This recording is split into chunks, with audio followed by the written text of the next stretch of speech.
Jay Crawford, Adam the Bull, Garrett Bush, Jason Lloyd. Plus, ba-da-da-da-da, you're loving him, Mikey McNuggets. And so many big names, it would take me hours to say all of their names. You're watching the PCC Airfoils Ultimate Cleveland Sports Show. PCC Airfoils, keeping the engines of change moving forward. Booyah! Welcome one and all. It is the Ultimate Cleveland Sports Show on WKYC. And for the first time ever, we could say we are doing this show with the Browns, a playoff team. Yes, they clinched the playoffs yesterday. We're going to talk all about it here today on Channel 3 WKYC. Amongst the things we'll talk about, I'm going to tell you why I think Myles Garrett locked up the Defensive Player of the Year award. Tyvis. I'm Tyvis Powell, and I'm going to tell you why Roddy Hickman deserves to be on the field. Jason. I'm Jason Lloyd. I'm going to tell you that Joe Flacco is 59 yards away from passing Johnny Manziel on the Browns' all-time passing list. Mikey. I'm Mikey McNuggets, and last night in downtown Cleveland was epic, and I can't wait to see what happens when not only the Browns beat the Bengals next week, but win 2 or 3 games in the playoffs. Guys, the Cleveland Browns are 11-5, and we've gone through the litany of things that they have had to overcome this year. Of all the things they've had to overcome this year, what is the most shocking to you? Is there one thing? This season has defied logic. It's always been the quarterback. You lose your quarterback, it's typically over with. And the Browns lost everything, especially offensively. And, this league has gone to being an offensive league. And this year, the defense has carried them. So I would like to say it's the quarterback, but at this point, it might be the kicker. The 1-2 punch of losing the quarterback and the franchise running back, it should be too much to come back from. And to do what this team has done is remarkable. I was talking to some of the Jets writers last night, the New York guys, who said the Jets are still making excuses about losing Breece Hall last year and saying, what did you want us to do? Yeah. We lost our franchise running back. We lost our top running back. And the New York guys are like, look at Cleveland. Look at what Cleveland's doing. Explain that. We talked about earlier, Kevin Stefanski has erased every excuse for every coach in the NFL, and he's probably going to cost some guys their jobs this year because of the unbelievable job that he has done. They have rebuilt the culture in Cleveland. They've cleansed the locker room of all the dysfunction. The entire franchise just feels completely different. It's great to see. Yeah, they've gone from a loser mentality to a winning mentality. This team expects to win. Mm-hmm. For years, we've been either following this team or covering this team, and it felt like they always found a way to lose. Yeah. This year, they always find a way to win. And even early in the season when they lost that weird game to the Steelers, it still felt like, same old Browns. But ever since then, it has been a totally different feeling to this team, and no matter who gets hurt, this team is just like, doesn't matter. Next guy up is often just afraid. It's what coaches say. Right? It's coach speak. But for this team, it's real. Well, I thought that the most interesting thing about this season, and it was something that I was going to pay attention to, is, when the team goes through and you're making that culture change, the first thing is you're going to face adversity at some point. Yeah. And it's so easy for you to be like, you know what, this is what we did. This happened all the time. Let's just go ahead and revert back. It's the same old thing. But I think they did such a good job of getting some positive people in there, some guys that's had winning experience in there, that even if your brain naturally wanted to just revert back to your old ways, it was some leader there that said, no, we're not doing that. That's not going to happen this year. And it held them to a new standard, and that's why they're able to succeed. That's why they're looking for ways to win games. And Tyvis, you said it, I don't know if you said this earlier in the week or it was last week, you made a good point, and I think it's dead on. The Browns have had to deal with so many injuries that for other teams now that haven't dealt with the injuries, if they lose a guy in game, it's like they fall apart. Yep. We saw that last week with Houston. Like they lost a couple of guys on defense, they completely cratered. With the Browns, they're so used to it at this point that it's no sweat. When somebody else gets hurt, you just keep going. It truly means that the guys that's 2s and 3s, they really go into practice like, I need to know my playbook, because I need to know the game plan. I need to know the adjustments because there is a strong chance that I'm going to go in this game and play because how this season has been. To whereas other teams, I've been on teams in this league where you know you don't got a shot of playing. And you just go through the week, you go through practice, you go through the motions, and if game time comes and you go in, you really don't know what's going on. But I think the Browns have done a great job of getting all their young guys and all their 2s and 3s up to speed that they prepare themselves to be starters. Joe Flacco throws for over 300 yards again. Almost all that. The offense was kind of non-existent in the second half, but the game was put away. They didn't even run that many plays in the second half. But that first half, guys, Jason, I mean, with no Amari Cooper and then eventually Elijah Moore getting hurt, for him to put up 296 yards against one of the best secondaries in the league was just mind-blowing. No Amari Cooper made it just remarkable. Right. And when you're throwing to Elijah Moore, who hasn't done hardly anything all year, and Cedric Tillman, and David Bell's now on the field, this is your route tree. This is what you have to choose from. And obviously Njoku had another big game. We talked to Bernie on the YouTube show about how is this guy always open? How is David Njoku at this point in the season as open as he is, just rumbling down the field full steam ahead? He's having a monster year. He's getting close to 1,000 yards. And it's a credit to Joe. It's a credit to Flacco and the chemistry that these guys have developed as quickly as they have. They speak the same language. They see it the same way. Joe sees it the same way as Kevin does. They understand how they want to play. You know, people have mentioned before the Gary Kubiak connection, and it's true, but it's small because they only spent a year together in Minnesota, and Joe and Kubiak spent a year together. So there is a little bit, but not much. I asked Joe last night if he knew Kevin at all. He said no, he never really knew him before he got here. Yeah. But these guys just fit together. The way that they see it and the way that they call it just fits. You mentioned Njoku. We talked about earlier on YouTube about, is he now with the elite tight ends in the league? And, those guys have done it for more years, so maybe not, but he's playing as well as anybody right now. Mm-hmm. Here's the one thing. He's probably the best in football. Yards after the catch for a tight end. I mean, there's no – first of all, he's built like a tank.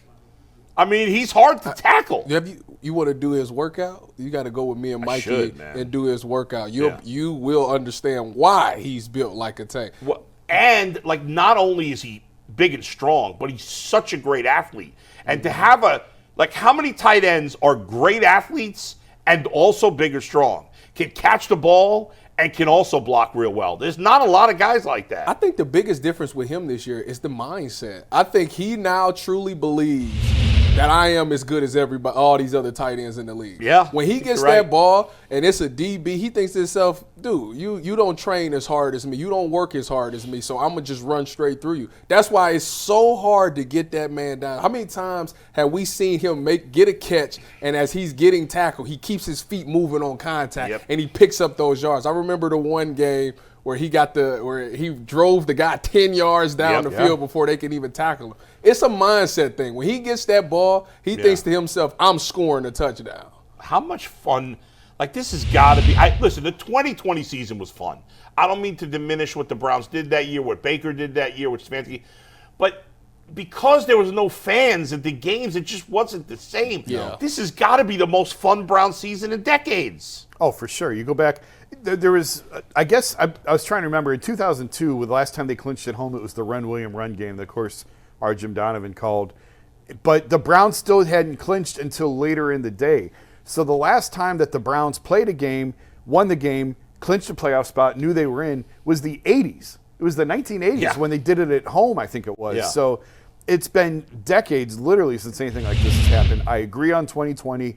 It felt good. It was fun, but nobody could gather. Yeah. Nobody could celebrate it together. Nobody could enjoy it. Mm-hmm. Tyvis, we were both at the game last night. That stadium was full before kickoff. By 8 p.m., the LED lights were going off. The fireworks were going off. The introductions. The place was rocking. It was a great environment. I love it for the city. I love it for Browns fans all over the country, really. It's just, it's final. It's been so long in the making, and it's just appreciate it. Just embrace it. You never know. You never know. You assume that they're going to be good for a while. Yeah. And I do think that Kevin and AB, Andrew Berry, are the right formula, and I think they're going to be here for a long time. And I do think that this is a new era of Browns football. But you just don't know. This is such a magical year. You just have to embrace it and enjoy it, and just enjoy the ride wherever it goes. See, what you said right now is something that I harp on. When I was a player, it's so many times that you hear guys be like, oh, yeah, we're going to be good for years to come. Right. And that, don't get caught up in that. The only thing that's guaranteed is right now. Yep. Don't let this moment pass. Yeah, you might be good next year, or you might go off the cliff and it might not never happen again. The only guarantee is this year. But I will say, I was at home this morning when I woke up. This season just kind of gave me, it's been a magical season. So I was thinking about, I went back and I watched when the Cavs beat the Warriors. Yeah. And I was watching it and I just seen all the emotions on it and how magical of a season is. This feels like that to me for some odd reason, where nobody really gives them a chance. It doesn't really make sense how they getting it done, but they find a way to get it done. If they did in this season with the Super Bowl, it really would not be that surprising because this season has just been that magical. Oh, for sure. And think about the absurdity of that. Like, it's not absurd. I would never have said that. But think of if I would have told you everything that's happened, and I would have said, Tyvus, you're going to say that they have a good chance to win the Super Bowl, and none of us disagree, right? Like, go back to the Seahawks absolutely game go to the Super Bowl when your boy PJ Walker's bouncing passes off helmets, Phillip, and they lose the game to the Seahawks. Imagine if we were sitting there then and saying Joe Flacco is going to be the quarterback, and the Browns could go to the Super Bowl, and no one would argue. Like, right? It's irrational. Who can't it's they illogical. beat? Nobody. There's nobody. There's nobody. Every team that's good, they've beat. Yeah. Well, that they played. That they played. Yeah, right. Baltimore's good. The 49ers, they've beat them. They beat them both. They're the best team in each conference. I mean, they haven't played Miami. They haven't played Buffalo. But everybody they've played that's any good, they've beaten. It's wild times, man. It's a really good time to be a Browns fan right now. And like I said, this season, no matter how it ends, it's going to go down as one of the best seasons in Browns history, in my personal opinion. Yeah. No doubt the most fun. And if they can make any kind of run in the playoffs, it's going to be a whole nother level. Go ahead, Mike. When you look at the offensive stats from last night, too, this was the Jets defense that came into the game with the number 2 ranked pass defense in the entire NFL, only behind Cleveland. But the Browns averaged 7.5 yards per play. They ran for 4.5 yards per carry, almost double what they'd done the last 4 weeks. And they averaged 17 yards per completion. It almost defies logic that this offense, without Amari Cooper, with Joe Flacco, as we said time and time again, is almost inexplainable what he's doing, was able to have that much efficiency and explosiveness against a really talented group. I'm glad you brought this up because let me see that, because I said it on YouTube, but I need to say it on TV so they get. Earlier this week, I kind of gave Joe Flacco some asterisks over his performances because he did it against a 29th ranked pass defense, a 27th ranked pass defense, and a 25th ranked pass defense. So I'm like, yeah, he's supposed to throw for 300 yards. Those guys are the bottom of the barrel. Last night, he did it against the second-ranked pass defense where he had over 300 yards. And they haven't given up a 300-yard passer since 2020? It was Tom Brady in 2021. Yeah, so it's been a long time. And he still got it done without Amari Cooper. Yeah. Joe Flacco, you are the real deal. I am officially wacko for Flacco like the rest of Cleveland. The whole town's going nuts for this guy. He is beloved. And this guy was a guy you hated because he played for the Ravens. And did you see that? Did you guys see that clip after the game? C.J. Mosley, who also played with him with the Jets, played with him with the Ravens, comes up to him and he's like, "This is this is crazy. They hate it." I can't remember exactly what he said, but he was basically like, "They're cheering for you, Cleveland fans." Got like, signs and everything. Yeah, it was like his mind was blown. It was TNF, Thursday Night Football, the new Flacco. That's what it stood for. Yeah, I mean it was crazy. The crowd chanting Flacco, and the running game got going last night. It was amazing. Who would have ever thought Joe Flacco and Cleveland needed each other as much as they really did? I know. Cleveland desperately needed a quarterback and needed someone, a veteran, an adult in the room who could come in and handle responsibilities. And Joe needed an opportunity. And of all places for this to happen, Cleveland and Joe Flacco needed each other. And found each other at the altar. And he's got to love this because you got to believe he felt underappreciated in Baltimore. Of course. And the fans can't get enough of him. I wrote about that this week. Yeah. Even the Super Bowl that they won, it was a but you have a Hall of Fame defense. Right. Yeah, but you got Ray Lewis. Even though he played great in that postseason. He was the MVP of the Super Bowl, but it was still just a but. Never been to a Pro Bowl. Never gotten an MVP vote. Derek Carr has gotten MVP votes, not Joe Flacco. And so I do think that this is his, I've said it before, this is his walk up the 18th fairway that he never thought, he thought his career was over. It was December, it was November, nobody had called him yet. Yeah. Of course he thinks it's over. And to get this opportunity to be embraced, to be cherished the way that he is, it's an unbelievable story. It's a terrific story. I don't want it to end. All he needed was Kevin Stefanski. That's all he needed. Peanut That's butter right. and jelly. Joe Flacco and Kevin Stefanski. PB&J. And kudos to the offensive line playing much better the last 2 weeks. Flacco has not been sacked 2 weeks in a row. They created some huge holes in the running game. If you go back and look at the Kareem Hunt touchdown, it was parting of the sea there. It was unbelievable. They're doing a great job. All right, we've still got a lot to get to here on the Ultimate Cleveland Sports Show. When we come back, Myles Garrett, has he locked up the Defensive Player of the Year? I believe so. But first, this PCC airfoil freight.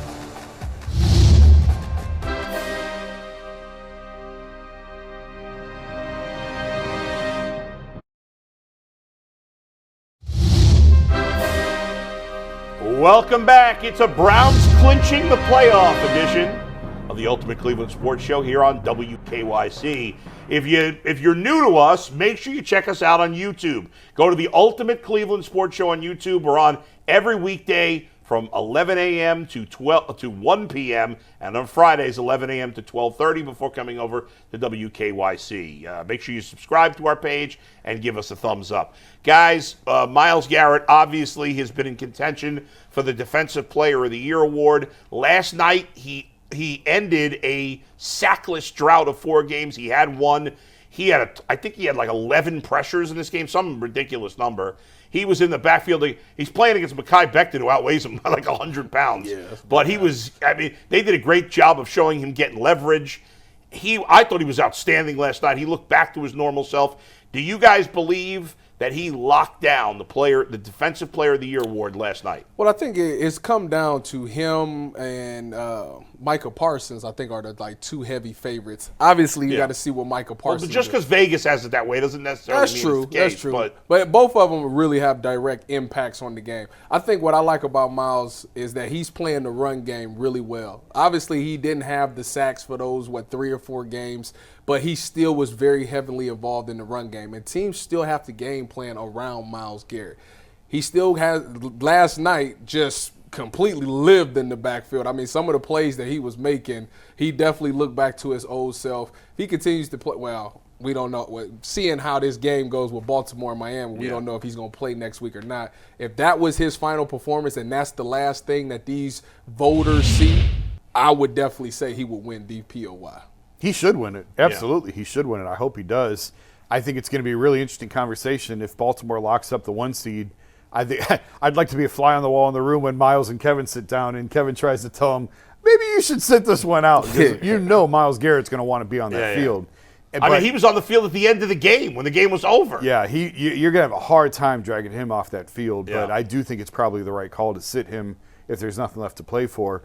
But I think he's done enough. And I didn't see it. Obviously, I was at the game. I didn't see the broadcast. But I guess the broadcast did a nice job of integrating some of those advanced metrics that show how dominant he has been, even though you can't just go off of one column. You can't just go strictly off sacks. And hopefully the voters don't do that where they just look solely at the sacks. Hopefully you look at overall impact. You look at some of the injuries that they've had, the way he's carried this team defensively. And also this sometimes does become sort of a lifetime achievement award. Whether you like it or not, okay, this guy's due. He hasn't had it yet. We'll go ahead and anoint it to him. Yeah. Myles doesn't have one yet. Now should be the time he should win it. Yeah, in my mind, this is a no-brainer. I think Myles Garrett has clearly been the best defensive player this year, whether he plays in the last game or not. He's had a tremendous season. Even with a much improved defensive line, he still gets double-teamed way more than anybody else because everybody in the league knows he is the scariest guy you have to face. Now, and that's no disrespect to T.J. Watt. He's a great player and teams care about him, but he is not the dominant force. If you put those guys in the exact same situation, Myles Garrett's going to come out on top. And I saw some guy I never heard of who writes for the USA Today say, well, T.J. Watt's got 2 more sacks, and T.J. Watt's got 7 more tackles, and he scored a touchdown. By the way, that touchdown he scored against the Browns, the ball just popped to him. It wasn't like he made that play. Right. Alex Highsmith made the play. The point is, and I saw Steve Palazzolo of Pro Football Focus said, so these guys play 1,000 plays or whatever, however many plays, and you're saying because he has 2 more sacks and 3 more tackles, there's so much more to look at. Yeah, that's not. And if you look at all the advanced statistics, and not even things that are like a PFF grade, which is you don't even know how to figure that out. there's other things like pressures and win rate and all this stuff where Myles Garrett dominates. And you have to factor in the fact that he gets double teamed more than anyone else. He is a wrecking ball of a player. He should definitely win Defensive Player of the Year. I think Myles is also like top of the list, or close to the top of the list on TFLs, forced fumbles, win rate, double teams. All of that. All of those things factor in. I know sacks is the big thing that we look at, and he's not that far out of first place on that as well. But I think just overall, his game is at the top of the list. He does so much, and every offensive coordinator starts their game plan saying, how do we stop 95? We can't do nothing until 95 is taken care of. Herb Street did a great job yesterday. The guy's the best analyst in the league. You got some of those stats? Yeah, PFF isn't the Bible here, but Myles Garrett is on pace to set the defensive end/edge record in PFF in overall grade with a 94 on the season right now, in a pass rush win grade at a 95, a pass rush win rate at 28.1, and a true pass rush win rate, which takes out run plays and focuses just on pass plays, at 37%. Those would break PFF's single-season records. And Myles Garrett has done it all this season. And last night on the broadcast, he was using Next Gen Stats, which is another, analytics-based program, and he just dominates in all these areas. I don't know who's ultimately going to win it.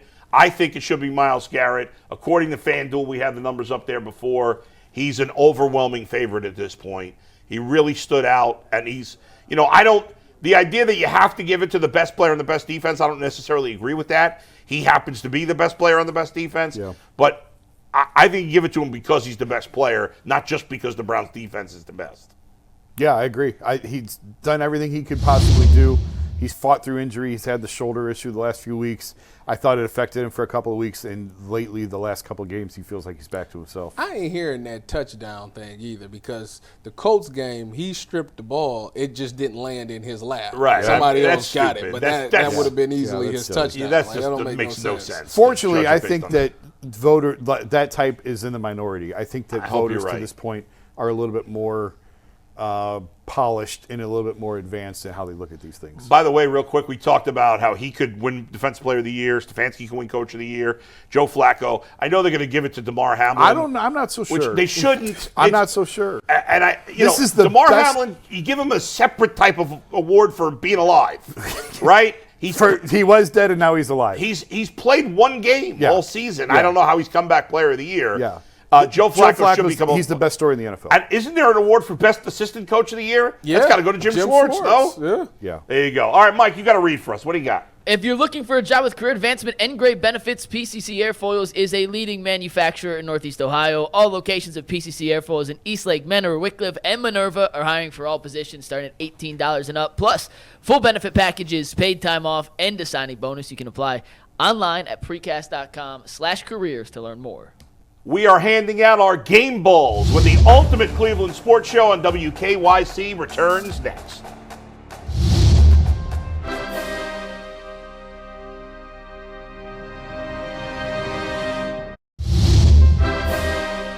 Welcome back to the Ultimate Cleveland Sports Show here on WKYC. Look for us on YouTube, the Ultimate Cleveland Sports Show. And now it's time for the Ultimate Game Balls. Let's go to Tyvis first.